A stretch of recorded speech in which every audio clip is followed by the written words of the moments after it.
Dans notre dernière session, nous avons parlé de 3 dons oraux de l'esprit, la langue, l'interprétation et la prophétie. J'ai cherché à vous conduire dans l'exercice de ces dons.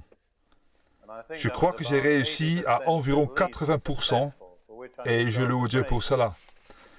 Nous avons encore une session dans cette série et nous allons traiter brièvement des 6 dons de l'esprit qui restent.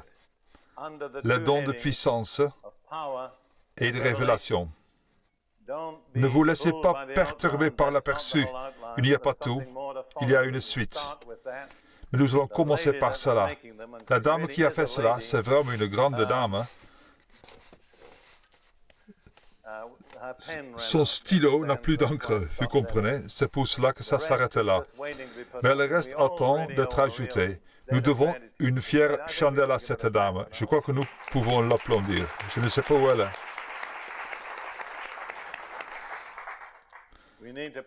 Nous devons prier pour elle afin qu'elle ne rate pas ses examens à cause de tout le temps qu'elle a passé sur ce travail. Maintenant, les 3 dons de puissance. Le don de puissance numéro 1 est celui de la foi. La foi est utilisée de différentes façons dans le Nouveau Testament. Le juste vivra par la foi. J'ai écrit un livre qui s'intitule « Vivre par la foi ». C'est le genre de foi que tout chrétien a pour être chrétien. Puis, dans Galates 5, la foi est citée comme un des fruits de l'esprit. Les fruits et les dons sont 2 choses différentes. Si vous voulez connaître la différence entre les deux, considérez un arbre de Noël et un pommier. Un pommier porte du fruit. Il faut un long processus pour produire le fruit. Cela ne vient pas instantanément. Il faut le cultiver. À l'inverse, l'arbre de Noël, si cela vous fait plaisir, porte ou accueille des cadeaux. Ces cadeaux peuvent être mis là un instant et pris à un instant. Aucun laps de temps n'est requis. C'est vrai pour les dons. Il ne faut pas 30 secondes pour recevoir un don. C'est la différence. Maintenant, le fruit est extrêmement important, mais nous ne parlerons pas de cela. Nous parlerons des dons. Le fruit de la foi est généralement traduit par fidélité.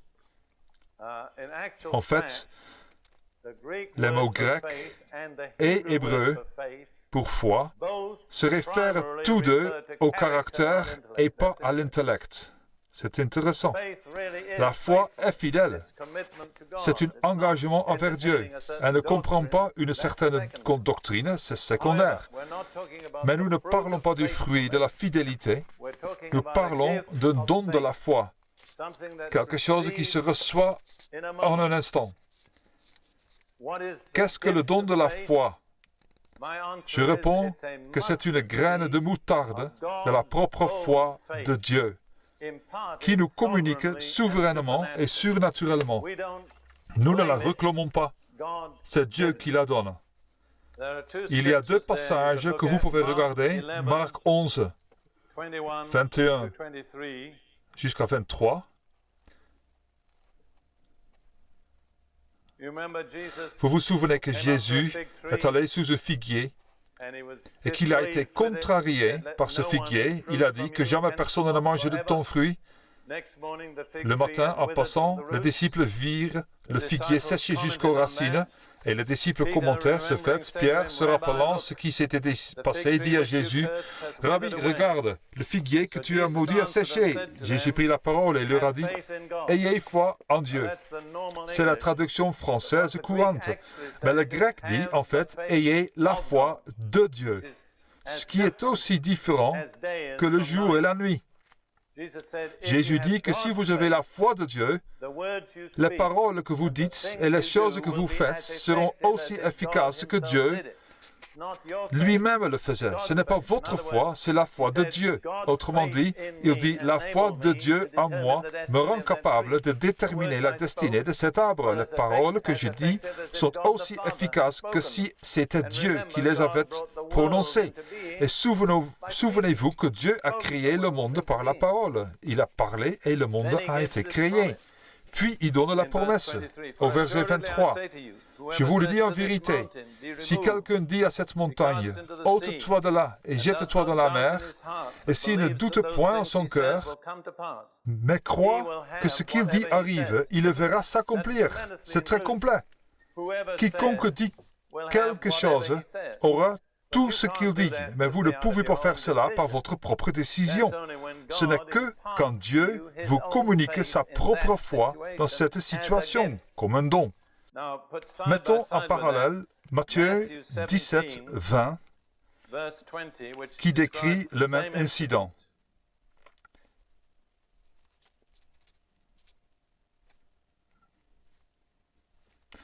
Jésus dit, je vous le dis en vérité, si vous aviez de la foi comme un grain de sénévé, vous diriez à cette montagne, transporte-toi d'ici là, et elle se transporterait, rien ne vous sera impossible. Ainsi, Jésus dit que si c'est la foi de Dieu, il n'en faut pas beaucoup. Une graine de moutarde, c'est la plus petite de toutes les graines, peut soulever une montagne. Autrement dit, ce n'est pas tant la quantité de votre foi que sa qualité. Le don de la foi est une petite graine de moutarde de la foi de Dieu communiquée dans une certaine situation pour un but spécifique. Quand vous l'exercez, vous êtes aussi efficace que Dieu lui-même. Une fois terminé, vous êtes de nouveau au niveau de votre propre foi, le genre de foi que vous avez dans votre vie quotidienne. C'est donc le don de la foi. C'est en général un catalyseur. Il a tendance à libérer les deux dons suivants. Et à ce stade, nous allons à la feuille suivante par l'assistante du frère qui est maintenant immortalisé grâce à la vidéo. OK.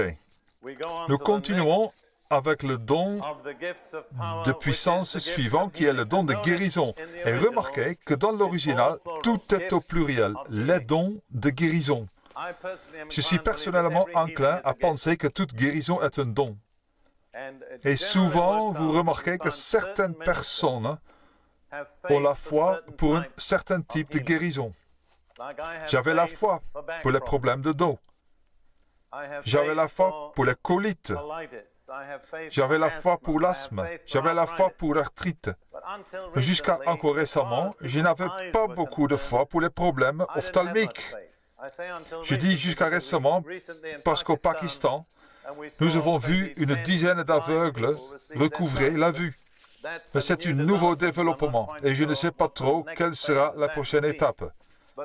J'ai prié durant des années pour des personnes qui avaient des problèmes de dos et la plupart ont été guéris.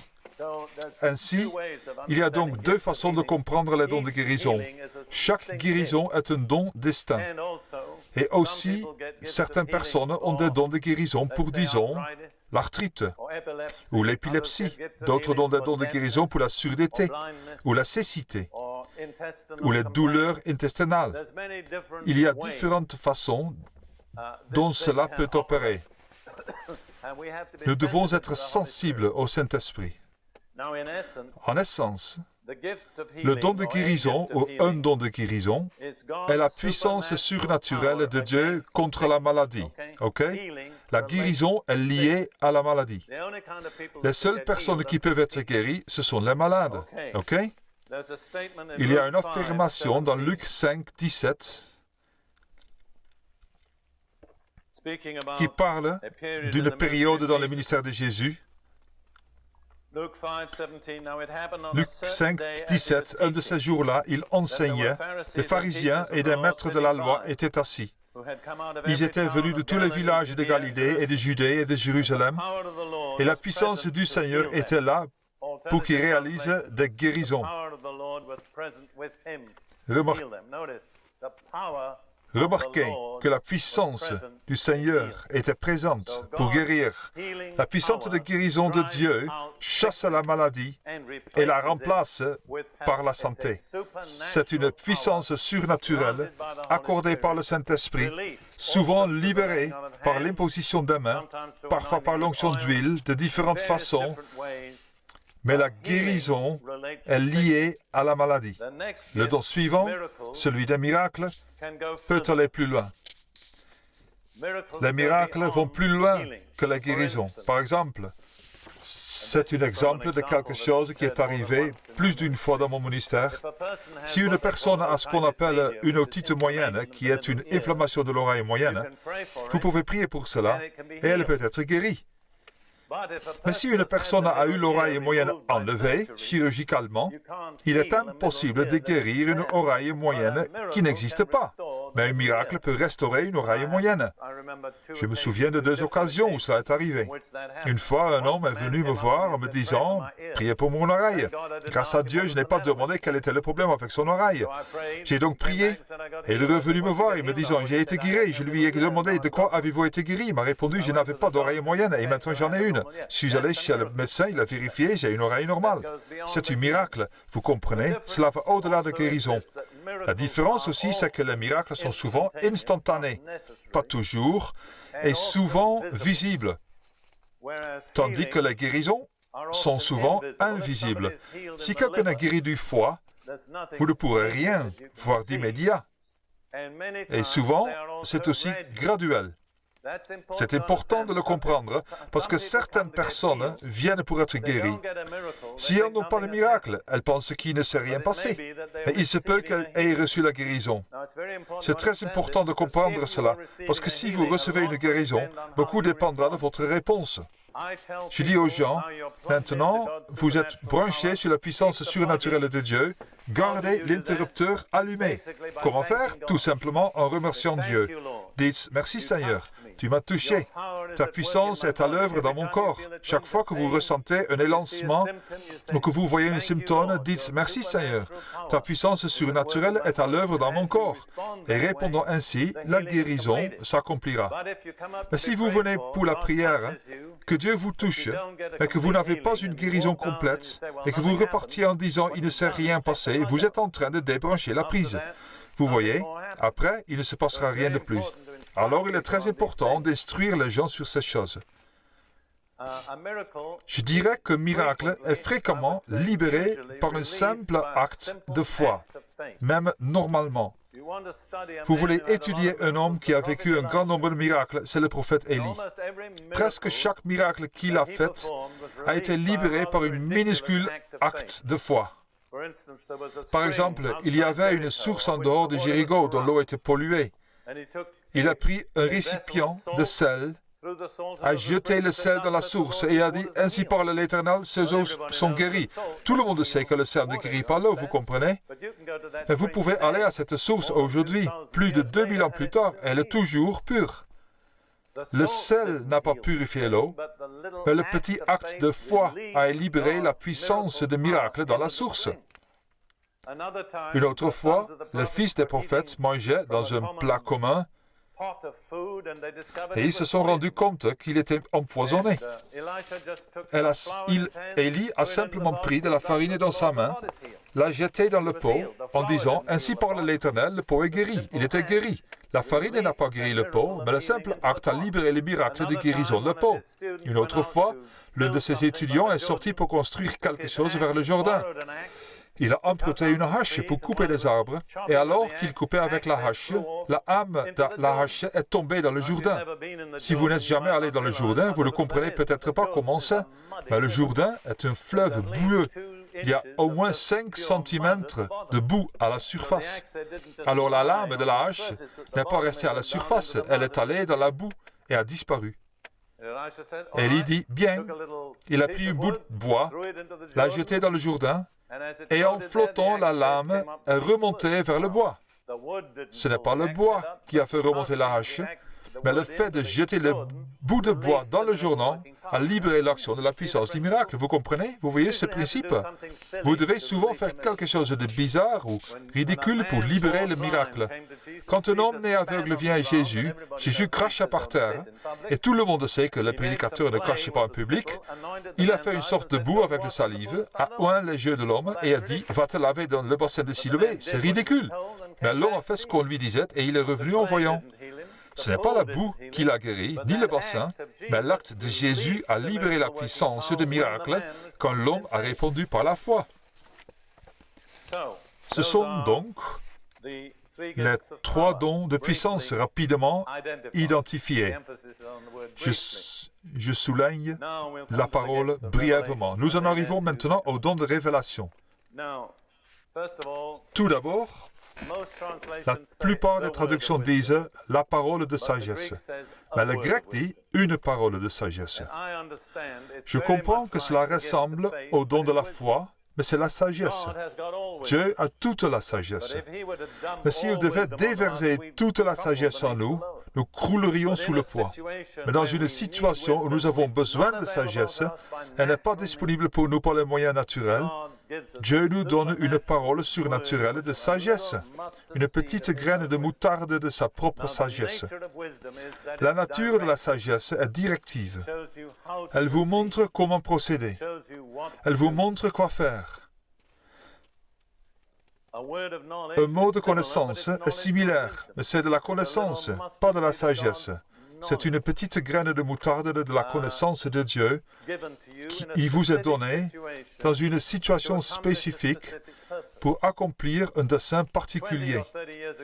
Il y a 20 ou 30 ans, la parole de connaissance n'existait pratiquement pas parmi le peuple de Dieu. Aujourd'hui, c'est relativement courant, merci Seigneur pour cela. L'une des façons dont cela opère, c'est que le Seigneur va nous montrer la maladie de quelqu'un de présent. Et quand cette personne est appelée sur cette base, la révélation du problème de cette personne crée la foi chez la personne pour recevoir la guérison. Vous comprenez? Dieu agit toujours pour créer de la foi en nous. Le véritable but des dons, en un sens, c'est de créer de la foi. Ruth a parfois ce don de parole de connaissance. Quand nous sommes ensemble, nous étions en Angleterre en avril dernier et j'intervenais lors d'une culte le dimanche qui n'était pas une réunion de guérison. Juste avant que je ne monte pour parler, Ruth m'a tapé sur l'épaule et m'a dit « Je crois que le Seigneur me donne une parole de connaissance. » Je lui ai dit « Bien, tu la donnes. » Mais avant de faire cela, connaissant les Anglais, je leur ai donné un petit cours sur la réponse. J'ai dit « Ne vous asseyez pas en disant « Je crois que c'est pour moi » ou « Je vais être gêné de venir devant tous ces gens parce que vous allez rater Dieu. Si c'est vous, vous devez vous lever et venir. Nous allons prier pour vous. » Ruth s'est donc levée et a décrit une personne qui devenait aveugle de l'œil droit. Au deuxième rang, il y avait une femme indienne vêtue d'une sari. Ruth n'avait pas dit la moitié de sa phrase qu'elle était déjà sur l'estrade, vous voyez? C'est la différence entre les Indiens et les Anglais. Alors, elle lui a dit, « La seule raison pour laquelle je suis venu à cette réunion, c'est parce que je crois que je deviens aveugle de l'œil droit. » Je lui ai dit, « Vous êtes chrétienne ?» Elle répondit, « Je suis une pure hindoue. » Vous voyez, Dieu l'avait hameçonnée. C'est la seule façon dont il pouvait la confronter à l'Évangile. Je lui dis, « Voulez-vous que je prie au nom de Jésus ?» Elle répond, « Oui. » « Voulez-vous confesser que Jésus est le Fils de Dieu ?» Elle réfléchit et dit oui. Elle le fit et nous avons prié pour elle. Elle était de retour le soir. Elle a vu encore plus de miracles. Elle est venue vers nous à la fin et a dit, « Je ne sais vraiment pas ce qui s'est passé avec l'hindouisme. » Ruth lui dit, « Eh bien, vous êtes responsable devant Dieu pour ce qu'il vous a montré aujourd'hui. » Je vous donne un autre exemple à Amsterdam, l'été dernier, avec Jeunesse en mission. Nous avons eu un service de guérison et Dieu a donné à Ruth une parole de connaissance plutôt étrange sur quelqu'un qui avait une incision sur son corps qui partait de là ou comme ça. Elle était un peu réticente à la donner parce que cela lui paraissait tellement étrange. Mais quand elle l'a donnée, un jeune homme s'est levé et est sorti et a dit, « C'est moi. J'ai été opéré du dos, mais ils ont dû inciser cette partie tout autour. » Nous l'avons assis sur une chaise et lui avons dit, « Êtes-vous chrétien ?» Il répondit que oui. Nous lui avons demandé, « Quand avez-vous été sauvé? La nuit dernière dans la rue. C'était beau, n'est-ce pas? » Dieu lui a montré combien il s'intéressait à sa personne. Il a pris sur cette base pour aller plus loin et être guéri. Nous pouvons avoir une parole de connaissance avant de finir ici ce matin. Mais nous allons au suivant, qui est le discernement des esprits. En fait, les deux parties sont au pluriel. c'est discernement des esprits, comme les dons de guérison, celui d'opérer des miracles, les langues. Ce sont quelques-uns des dons qui sont au pluriel dans les deux parties de l'original. Discerner, c'est reconnaître et distinguer entre. Ainsi, le discernement des esprits, c'est reconnaître les esprits et les discerner ou les distinguer entre eux. C'est une sorte de sens spirituel. Vous voyez, Dieu peut révéler ce genre de choses de deux façons. Il peut vous donner une parole de connaissance. Telle ou telle personne a un esprit de peur, ou un esprit d'épilepsie, ou un esprit de mort. C'est l'une des façons. Ou il peut montrer au serviteur de Dieu, vous pouvez le voir, pas de façon naturelle. Il y a certains esprits que Ruth et moi rencontrons si souvent que nous les identifions presque immédiatement. L'un est l'esprit de mort. Il y a quelque chose chez la personne qui a un esprit de mort qui se voit dans ses traits, dans ses yeux. Un autre est la sorcellerie. Nous étions en Hollande il y a quelques années, il y a 5 ans. Nous avions eu un service de guérison et beaucoup étaient venus devant. Il y avait cette jeune femme. Je crois qu'elle venait d'Indonésie. Elle était bien enceinte. Je veux dire qu'elle était au moins à 8 mois de grossesse. Elle est venue devant. Et quand nous avons mis nos mains sur elle, elle est devenue comme un chat qui gronde. Elle a voulu atteindre mes yeux avec ses ongles et elle est devenue violente. 2 hommes ont dû la retenir. Nous avons identifié un esprit de sorcellerie. Nous lui avons commandé de sortir, elle a été libérée et elle est redevenue une lady. Elle nous a dit ensuite ceci qui est intéressant. Elle avait fait un pacte avec Satan pour ne pas aller à cette réunion. Vous savez, elle était dans un étrange milieu. Après cela, pour les 15 personnes suivantes pour lesquelles nous avons prié, pour chacune, nous sommes tout de suite partis pour l'esprit de sorcellerie et les voilà à chaque fois. J'aimerais dire que le discernement n'est pas limité aux démons. Il est important de discerner le Saint-Esprit là où il est, ce qu'il fait. Je crois que vous pouvez discerner un esprit humain, comme quand Jésus a dit à Nathanaël, « Voici un Israélite en qui il n'y a pas de fraude. » C'est une chose plutôt rare. J'aimerais que vous le sachiez, mais Jésus a discerné l'esprit sans fraude de Nathanaël. OK. Voici un petit résumé des dons. Je pense que nous devons maintenant passer à l'action. C'est le point où je dépends totalement du Saint-Esprit. S'il ne vient pas, ou s'il n'agit pas, ce sera un fiasco. Mais je dois dire qu'il est remarquablement fidèle. Exercer les dons, c'est comme grimper aux arbres. Vous devez prendre un risque. Quand les gens qui ne prennent pas de risque ne font jamais rien dans ce domaine. Ce que je veux que vous fassiez avec Ruth, qui va m'aider, c'est ce que nous faisons normalement dans beaucoup d'endroits, et certains d'entre vous nous l'ont vu déjà faire. Nous allons prier pour les malades. Je vais exercer un don particulier que Dieu m'a donné en 1970. Alors, je suis confiant par rapport à ce don. Je l'ai exercé pendant 15 ans et j'ai vu, je peux dire honnêtement, des milliers de gens guéris à travers lui. Tous les gens pour qui nous prions ne sont pas guéris. Il y a une certaine souveraineté de Dieu dont nous devons tenir compte. Le don est un don de foi surnaturelle pour certains problèmes physiques. Tout d'abord, pour les gens qui sont boiteux, qui n'ont pas les jambes de la même longueur, et ensuite, pour les gens qui ont des problèmes de dos. En fait, la plupart des gens qui ont des problèmes de dos ont des jambes inégales. Il est très rare de trouver une personne ayant des problèmes de dos dont les jambes ont la même longueur. Permettez-moi de vous dire que j'ai exercé mon ministère auprès des chiropracteurs dans ce domaine. Ils ont admis que cela marchait. Je ne fais donc pas que vous donner une vague théorie, bien que ce soit très étrange. Quand j'ai commencé à vérifier les jambes des gens en public, Pour la première fois, certains de mes chers frères m'ont dit que c'était une chose dangereuse à faire. Je venais de me faire une réputation d'enseignant biblique. Aller vérifier les pieds des gens et les mesurants ne pouvait que nuire à ma réputation. Eh bien, j'ai survécu. Je crois que c'est à cause des résultats, vous voyez. Je dis aux gens, lors des réunions de guérison, que notre motivation est aussi concrète que celle du médecin ou du dentiste. Notre but est de guérir le malade. Nos méthodes sont différentes. Nos motivations sont les mêmes.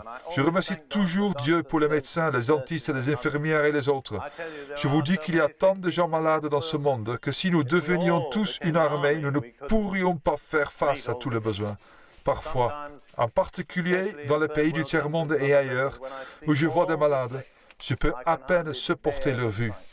Je suis toujours bouleversé à la vue du besoin et de la souffrance humaine. Mais nous faisons ce que nous pouvons. C'est tout ce que nous pouvons faire. Je vais commencer par exercer ce don.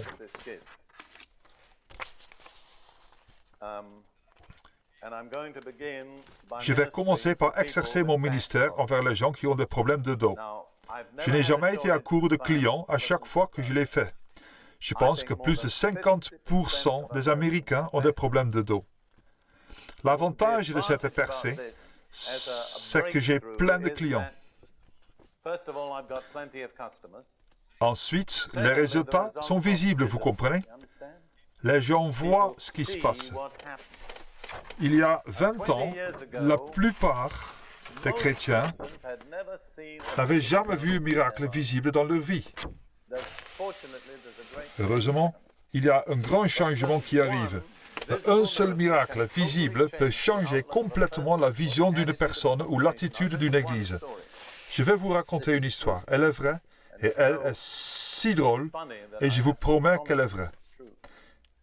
Il y a quelques années, on m'a demandé de parler dans une église méthodiste dans une ville américaine, évangélique, mais pas charismatique. Ils m'ont dit qu'il y avait 2 cultes, un de 9h à 10h et un autre de 11h à 12h. Ils voulaient que je parle aux deux de 9 à 10. C'était très simple, j'ai resté dans les limites d'un évangélique et basta. Je me suis retrouvé à attendre entre 10 et 11. Alors une âme charitable est venue me demander si je voulais venir au cours biblique pour adultes. En fait, je n'étais pas du tout intéressé, mais j'ai pensé que c'était mieux que de ne rien faire. J'ai dit OK. Sans que je le sache, ils ont regroupé 2 ou 3 cours différents et m'ont demandé de parler.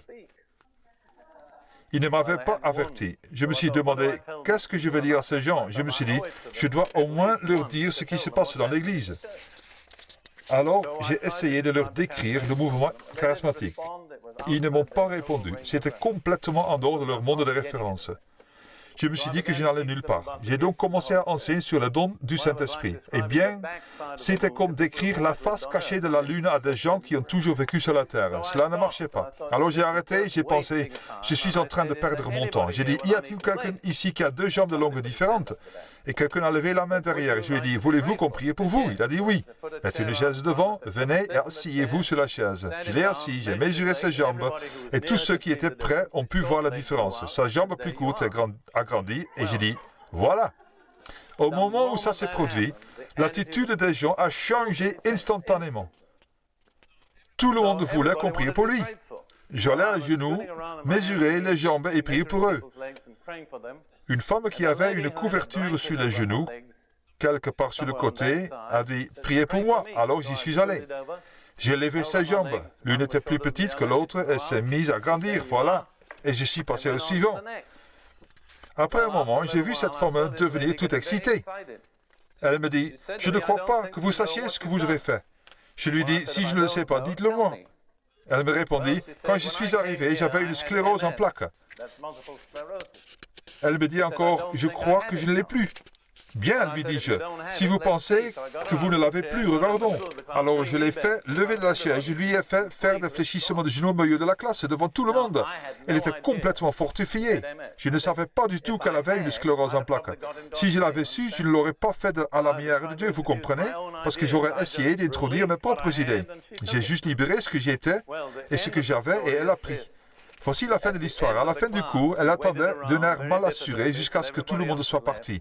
Vous savez, Monsieur Prince, je suis catholique romaine. C'est la première fois que je viens dans une église protestante. Je ne savais pas que c'était comme ça.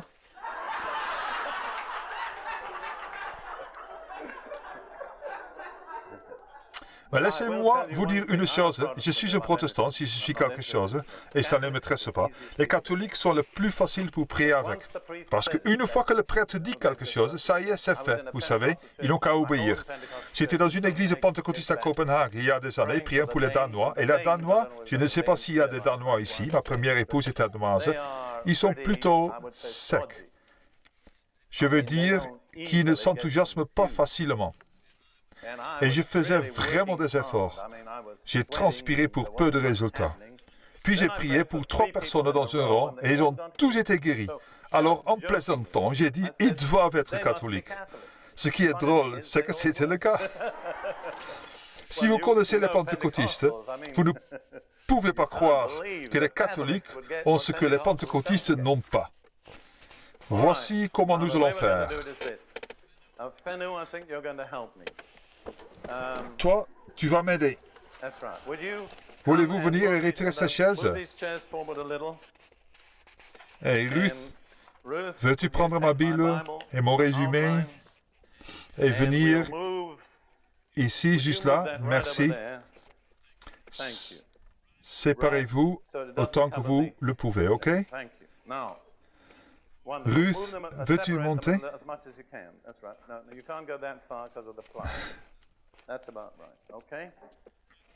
Ruth, veux-tu monter? Restez là. C'est beau. Bien. Avez-vous déjà assis à ce genre de réunion avant? Une fois en Honolulu. Je le savais à la façon dont vous avez mis les chaises. Maintenant, nous n'allons pas pouvoir prier pour tout le monde, vous comprenez? C'est juste une démonstration, une percée. C'est juste pour faire passer les dons du domaine de la théorie et de la théologie à celui de l'expérience concrète. C'est notre but. Je crois que Ruth a une parole. Nous allons d'abord l'écouter. J'ai l'impression qu'il y a quelqu'un ici qui a des douleurs dans la poitrine. Vous n'êtes pas allé chez le médecin parce que vous avez peur que ce soit une maladie cardiaque. Et si vous vous identifiez, le Seigneur va vous toucher maintenant. Venez ici.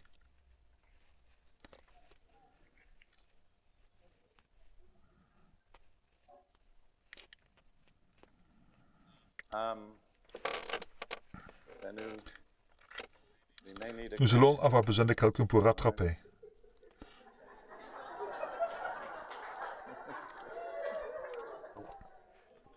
Dieu vous bénisse. Êtes-vous vraiment docteur, diplômé? Ah, docteur en quoi? Théologique, systématique, c'est merveilleux. C'est merveilleux de vous avoir ici. Je suis l'un de ces horribles théologiens. C'est vrai, pardonnez-moi si j'ai dit des choses que je n'aurais pas dû dire. Je le fais parce que beaucoup de théologiens se mettent en travers du chemin du peuple de Dieu pour les empêcher de recevoir ce qu'ils doivent avoir. C'est merveilleux de vous avoir ici. Vous voyez, si Dieu vous a appelé à sortir, cela signifie qu'il s'intéresse à vous. Il veut que vous soyez guéris, ok? Alors, tout ce que nous allons faire, c'est de vous imposer les mains et de prier pour vous. Recevez simplement, peu importe ce qui arrive. Si Dieu vous abat par ses puissances, c'est bien. Père, nous te remercions dans le nom de Jésus parce que tu vas toucher notre frère. Merci dans le nom de Jésus. Amen.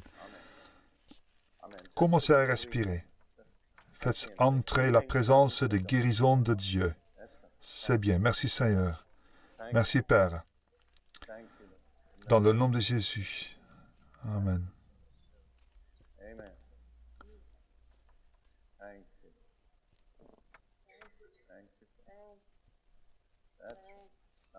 Commencez à le remercier. C'est la plus pure expression de la foi.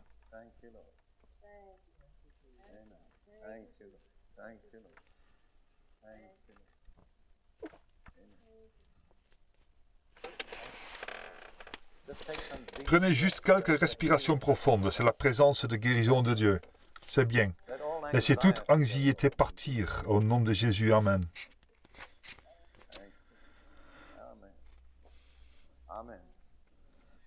Je crois que le Seigneur veut vous dire qu'il a un avenir brillant pour vous. Il va vous ouvrir de nouvelles portes pour qu'à partir de votre expérience, il puisse faire de vous un guide et un enseignant pour beaucoup de ceux qui sont assis dans les ténèbres et dans l'ombre de la mort. Soyez fermes et courageux. Ne revenez pas en arrière. Parlez avec grâce et avec sagesse de tout ce que Dieu vous a montré. Et Dieu va honorer et la confirmer par des signes. Amen. Merci Seigneur. Offrons au Seigneur un sacrifice de louange.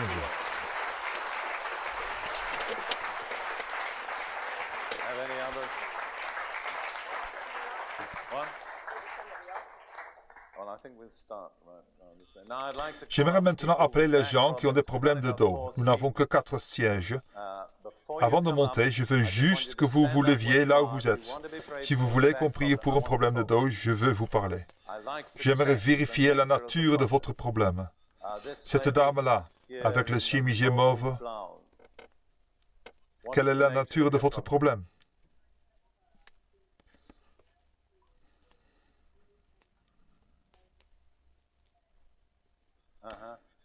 Traité par un médecin, un chiropracteur.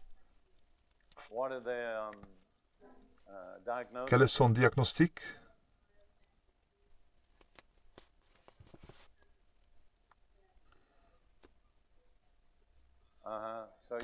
Alors vous connaissez votre véritable problème, n'est-ce pas? C'est le stress.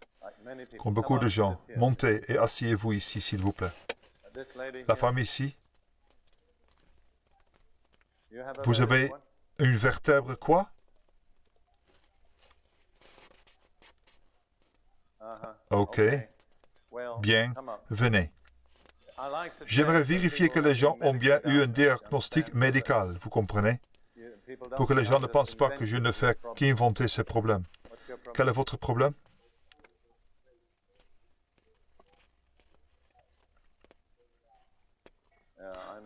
Je connais ce problème. Venez et asseyez-vous là. En fait, j'apprécie les chiropracteurs, je tiens à le dire, parce que j'ai vu tellement de douleurs dorsales que j'apprécie les gens qui font quelque chose pour y remédier. Le monsieur avec la barbe là, avec le bras crasé, quel est votre problème?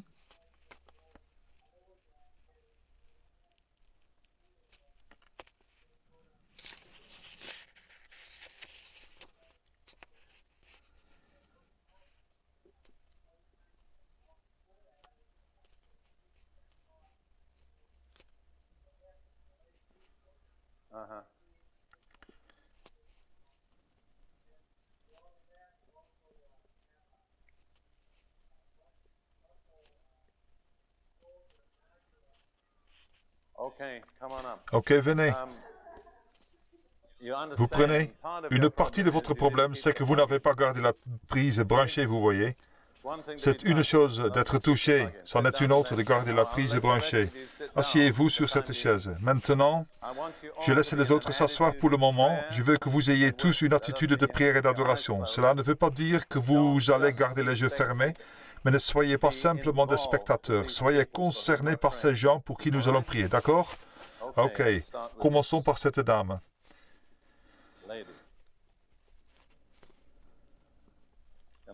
Puis-je vérifier vos jambes, s'il vous plaît? Ok, votre jambe droite est un peu plus courte, vous le voyez? Sentez-vous qu'elle grandit maintenant?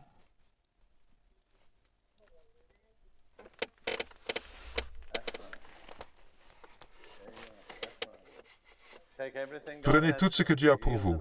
Abandonnez-vous au Saint-Esprit. C'est cela, vous y êtes. C'est le démon de la douleur. Laissez-le sortir dehors au nom de Jésus.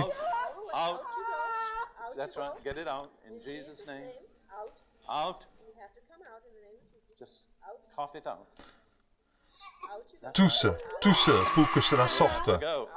Ça doit partir. Expulsez-le par le tout.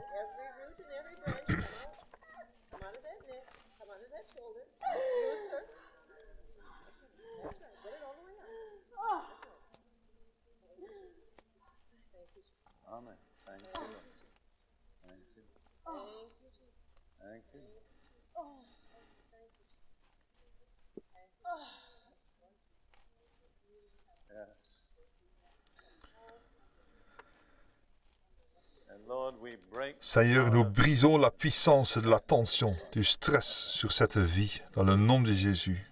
C'est bien. Respirez, laissez-le sortir, c'est le stress. Respirez pour le faire sortir. Vous devez coopérer, c'est bien.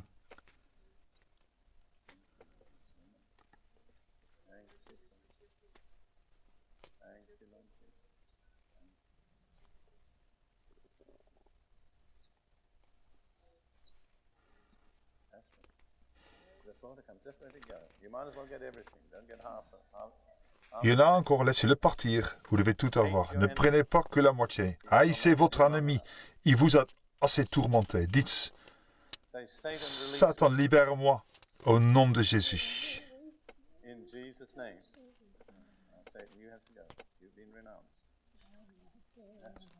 Satan, il faut que tu partes. Tu as été renoncé.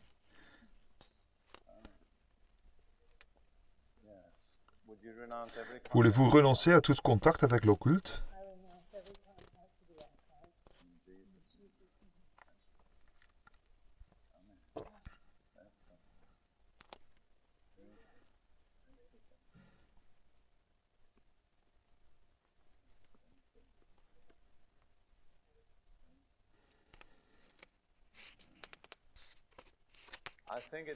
Je crois que ce serait bien si nous pouvions avoir une équipe de conseillers ici.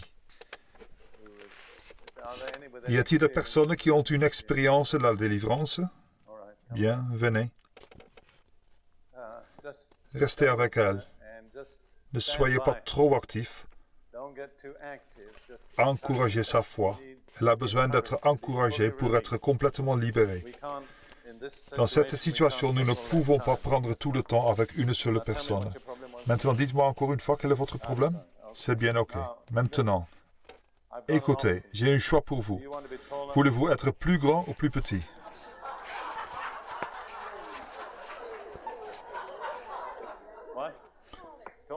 Plus grand. C'est facile, l'autre plus difficile. Montrez vos jambes. Tournez vos orteils. Vous êtes une personne plutôt équilibrée. Votre jambe gauche est un peu plus courte. Pouvez-vous la voir s'allonger? C'est la preuve que la puissance de Dieu est en vous. Recevez-la simplement dans chaque domaine où vous en avez besoin. Merci Seigneur.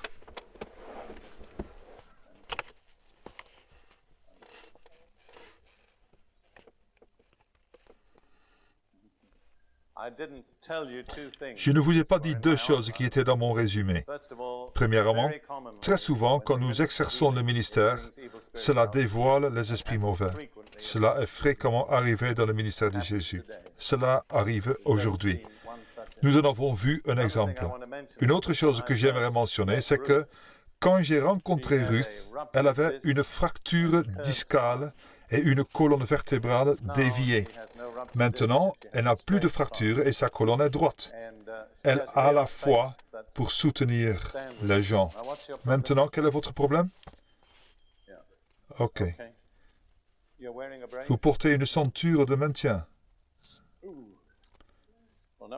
Oui, je comprends que vous avez des problèmes. Vous voyez la différence dans vos jambes.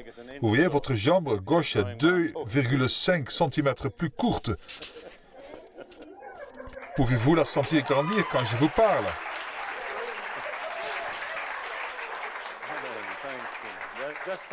Prenez tout. Ne vous occupez pas de nous. Relaxez-vous et prenez tout. Amen, Seigneur. Nous le libérons de toute douleur dans le nom de Jésus. Laisse-le partir. Relaxez-vous. Vous avez beaucoup souffert. Vous vous êtes souvent demandé si Dieu vous aimait vraiment. Vous avez été tellement découragé. Aujourd'hui, il vous démontre qu'il est fidèle, qu'il vous aime, qu'il s'occupe de vous, que son amour est individuel. Il n'est ni général, ni collectif. Merci Seigneur. Amen. Merci Seigneur Jésus.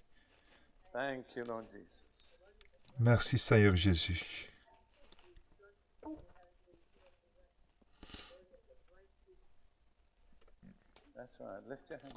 Levez vos mains et louez. C'est bien. Recevez tout avec gratitude. Merci Seigneur Jésus. Merci Jésus. Merci Seigneur Jésus. Adorons rapidement et silencieusement le Seigneur. Merci Seigneur.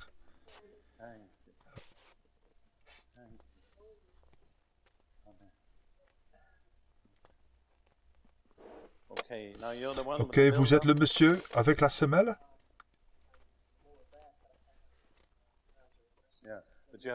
Vous avez aussi une semelle dans votre chaussure, non? Ok, non? Avez-vous entendu?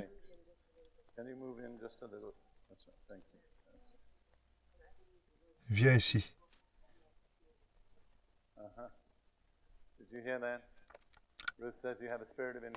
Ruth dit que vous avez un esprit d'infirmité. Je vous le dis, un autre esprit rencontré communément est ce que nous appelons l'esprit d'infirmité qui tord le corps des personnes, rend les colonnes courbes, rend leurs membres inégaux.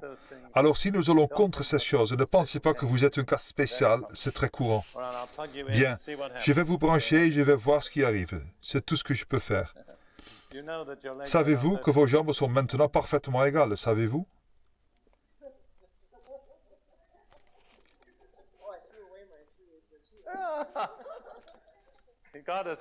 Dieu l'a guéri ici avant que je ne l'approche. Merci Seigneur, Amen. Maintenant, prenez tout ce que Dieu a pour vous. Nous rejetons toute forme de découragement. Seigneur, en ton nom.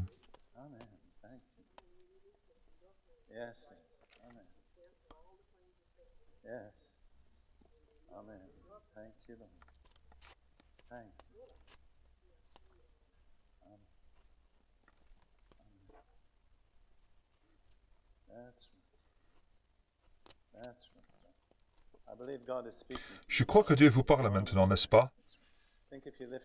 Je pense que vous devriez lever la main et l'adorer. Je suis convaincu qu'on reçoit par la main. Amen. Seigneur, par la puissance des miracles, des guérisons de Dieu, coule à travers sa main et ses bras, dans les corps, dans les colonnes, dans chaque domaine où il y en a besoin, dans le nom de Jésus. Merci Seigneur. Ok. Ok. Ok, prenez-le, quoi que ce soit qui vienne. Prenez-le, c'est bien. Maintenant, sortez-le par les sanglots. C'est l'esprit d'infirmité. Sortez-le par les sanglots. Ne le retenez pas. Laissez-le partir dehors dans le nom de Jésus. Vous n'avez pas besoin de prier. Laissez-le partir. C'est bien. Par les sanglots. Jusqu'au bout. Dans le nom de Jésus. C'est bien. Dehors.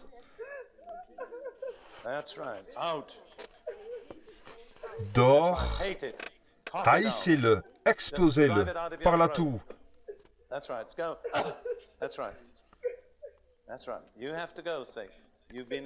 Tu dois partir. Conduis-le dehors par la gorge. C'est bien. Tu dois t'en aller, Satan. Tu as été dévoilé dans le nom de Jésus.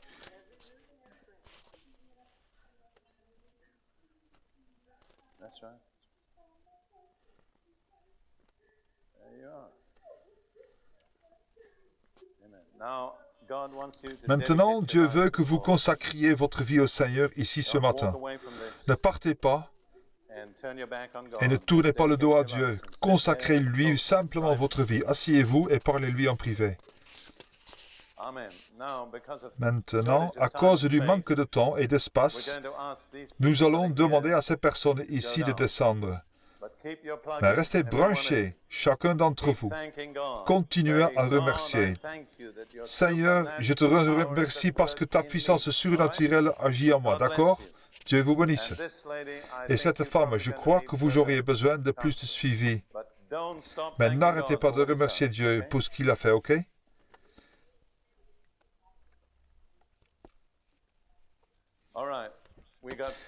Il nous reste encore 5 minutes. Qu'allons-nous faire? Nous allons prier pour 4 personnes de plus, puis nous vous libérerons.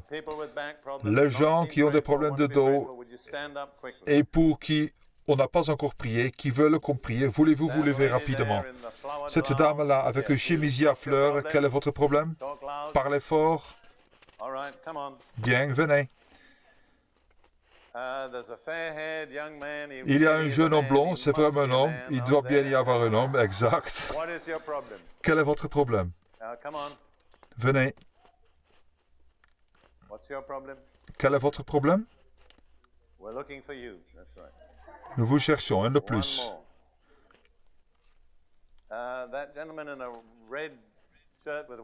Le monsieur en chemise rouge avec des rayures blanches. Allez. Maintenant, nous continuons à adorer Dieu. Nous n'avons pas besoin de fermer les yeux. Nous devons nous engager, mais continuons à adorer. Amen. Bien, nous allons essayer et faire quelque chose de plus, même si le temps est écoulé.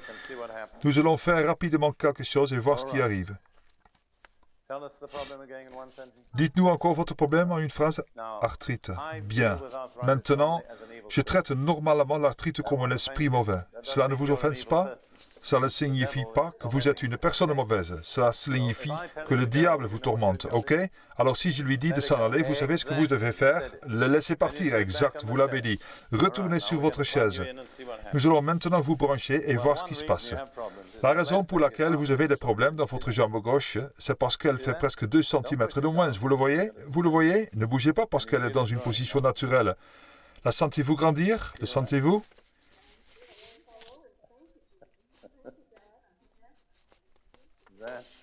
Bien, c'est la chaleur de guérison de Dieu. Amen. Maintenant, Seigneur, nous la libérons des tourments de l'arthrite dans le nom de Jésus. Laissez-le partir hors de vous. C'est bien par les sanglots. Sors dans le nom de Jésus. Oui, jusqu'au bout.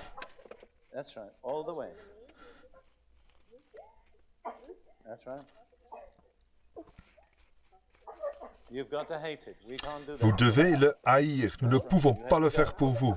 Tu dois partir.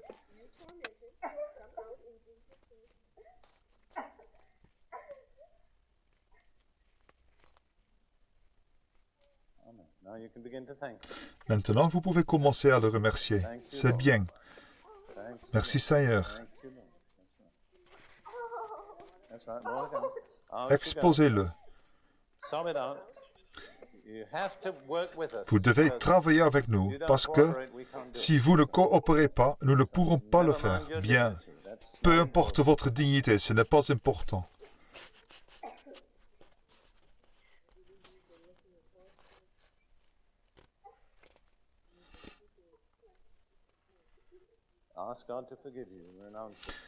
Demandez à Dieu de vous pardonner, d'y renoncer. Dites, Seigneur, pardonne tout contact avec l'horoscope. J'y renonce. Dans le nom de Jésus.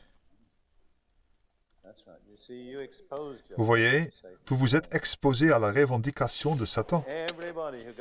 Tous ceux qui se tournent vers l'occultisme donnent à Satan une légitimité sur eux. Oh non, peu importe, c'est bien. Nous ne vous blâmons pas, nous expliquons. Continuez à le remercier.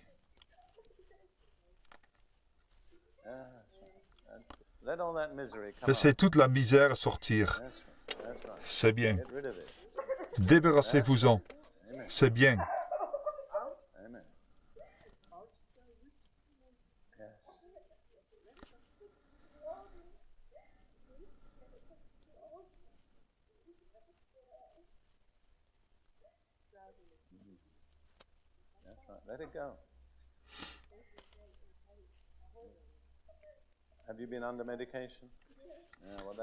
Vous êtes sous médicaments? C'est en partie le résultat de médicaments. Seigneur, nous brisons tout lien satanique sur cette vie dans le nom de Jésus. Dans le nom de Jésus. Merci Seigneur. Frère, je crois que nous devrions vous demander de rester avec elle, car il y a encore des choses qui doivent sortir, vous voyez, mais à cause du manque de temps, n'usez pas de grâce envers le démon. Maintenant, c'est très important. Nous avons parfois l'air très en colère. Nous ne sommes pas en colère contre les personnes, nous sommes en colère contre le démon. Ce n'est pas un péché d'haïr le diable, en fait, c'est un péché de ne pas le haïr. Bonjour, j'espère vraiment que ce message de Derek Prince a été une bénédiction pour vous. Quand vous allez sur notre site web, et vous voyez l'adresse de notre site web ci-dessous, Vous allez trouver encore plus d'une centaine d'articles de Derek Prince que vous pouvez télécharger gratuitement et aussi d'autres messages audio et vidéo de Derek Prince. Vous pouvez aussi vous inscrire gratuitement sur la méditation que vous pouvez recevoir gratuitement tous les jours également sur notre site web. Que Dieu vous bénisse et j'espère à bientôt.